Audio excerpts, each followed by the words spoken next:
네, 요즘 전 세계적으로 월드컵에 대한 인기가 높은데요. 중국은 이번 월드컵 본선에 나서지는 못했지만 축구 열기가 그 어느 나라 못지않게 뜨겁습니다. 오늘은 중국 프로축구가 열리는 베이징 노동지아 경기장에 나왔습니다. 중국의 축구 열기 함께 느껴보시고 중국에서 축구가 어떻게 소비되는지 함께 알아보겠습니다. 이날은 베이징 거완과 우한 산전의 경기가 있었는데요. 경기 시작 1시간 전부터 이미 많은 축구 팬들이 경기장에 모여들고 있었습니다. 특히 베이징 거완 팬들은 중국 프로축구에서도 가장 응원 열기가 뜨거운 것으로 유명합니다. 경기가 예상대로 잘 풀리지 않자 상대 선수를 향한 야유와 욕설이 관중석 곳곳에서 들리기도 합니다. 후반전 중반 베이징 고완이 코너킥을 통해 득점에 성공했습니다. 이날 경기는 1대0으로 홈팀이 체면을 세웠습니다. 많이 알려진 대로 시진핑 중국 국가주석은 열성적인 축구 팬입니다. 2012년이죠. 시 주석은 아일랜드 방문 당시 축구장에서 양복과 구두 차림으로 축구공을 직접 차며 실력 발휘를 하기도 했었죠. 해외 정상들은 시 주석에게 자국의 유명한 축구 선수들의 유니폼을 선물해 왔는데요. 올해 초 중국을 방문한 키어 스타머 전 영국 총리는 영국 프로축구팀인 맨유의 팬인 시 주석을 위해 맨유와 아스널의 라이벌 경기에 사용된 공인구를 선물하기도 했답니다. 시 주석의 축구 사랑은 국가 정책으로도 이어졌는데요. 중국은 2016년 중장기 축구 발전 계획을 발표했습니다. 2020년까지 축구 특성화 학교 2만 개를 만들고 2030년에는 남자 축구팀은 아시아 상위권, 여자 대표팀은 세계 정상급으로 끌어올리겠다고 밝혔습니다. 최종적으로 2050년까지 중국을 세계 축구 강국으로 만들겠다는 야심찬 계획입니다. 하지만 아직까지 중국 축구가 시 주석의 기대에 못 미치는 것 같습니다. 我不行，我手小，抓篮球抓不住，踢足球还行。世界杯的预选赛，中国战胜了泰国。没有是吗？但是我觉得侥幸成分大，因为我现在对我们国家足球队呢，我不敢肯定他们的这个水平， I don't comment on the. 有起伏，有起伏。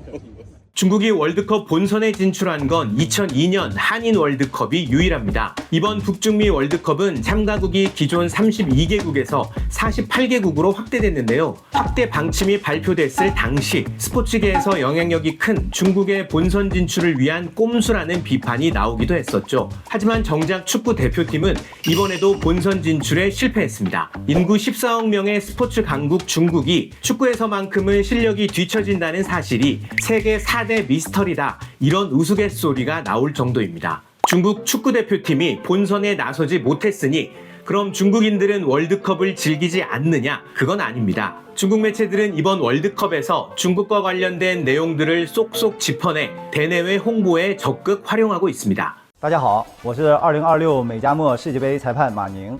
중국 국적의 국제심판 마닝은 2002년 한일 월드컵 이후 24년 만에 월드컵 본선 경기 주심을 맡게 됐는데요. 지난달 21일 그가 주심을 맡은 에콰도르와 퀴라소의 경기 당시 중국 검색 사이트 바이두에서는 마닝의 이름이 실시간 검색 1위에 올랐습니다. 중국인들은 댓글로 당신 뒤에 14억 중국 인구가 있다며 마닝을 응원했습니다. 축구 대표팀이 아닌 심판을 응원하며 아쉬움을 달래려는 중국인들이 많은 것 같습니다. 이번 월드컵에서 중국 심판만 있는 건 아닙니다. 오히려 축구팀 빼고는 다 있다고 보는 게 맞습니다. 중국 기업들은 월드컵 광고 시장을 점령했습니다. 국제축구연맹 FIFA의 최고 등급 후원사는 전 세계에 딱 8곳에 불과한데요. 이 중에 중국 빅테크 기업인 레노버가 새롭게 합류했습니다. 레노버는 AI 기반 축구 분석 서비스까지 제공했습니다. 중국 가전업체 하이센스 제품도 비디오 판독센터 내부 스크린을 공급하면서 글로벌 기업 이미지를 노리고 있습니다. 전 세계적으로 인기를 끌고 있는 중국 팝마트의 캐릭터 라부부도 월드컵 개막식에 특별 손님으로 초대됐습니다. 이번에 중국 기업이 월드컵에 후원한 금액은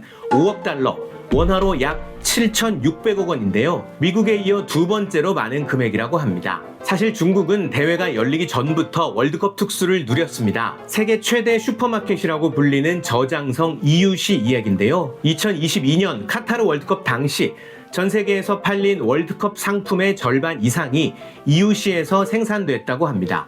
출전 국가들의 유니폼과 굿즈, 응원 도구들까지 전부 중국산입니다. 이번 대회를 앞두고도 관련 주문이 쇄도한 덕분에 전년 대비 주문량이 20에서 30%까지 증가했다고 합니다. 중국에서 월드컵과 관련된 가장 돈이 많이 몰리는 곳, 스포츠 복권도 빼놓을 수 없습니다. 월드컵 개막식과 함께 발매가 시작됐는데 개막 첫 주 만에 판매액이 1조 5천억 원을 넘었습니다. 이번 월드컵은 본선 진출국과 경기 수가 많다 보니 복권 매출이 더 올라갈 것이라는 전망이 나오는데요. 중국은 한 명당 복권 구매 한도가 정해져 있지 않다 보니까 한 번에 수천 장에서 수만 장까지 구매하는 사례도 있다고 합니다. 최근 경기 침체 속에 취업난과 고용 불안을 겪는 중국인들이 한탕주의에 기대고 있다는 해석도 나옵니다. 중국 매체들이 다소 황당한 방식으로 월드컵 이슈에 숟가락을 얹는 사례도 있습니다. 이번 월드컵에서 돌풍을 일으킨 나라 카보베르데를 꼽을 수 있는데요. 인구가 52만 명의 작은 섬나라가 우승 후보인 스페인과 비기고 32강전에서도 아르헨티나를 상대로 선전하면서 관심이 집중됐습니다.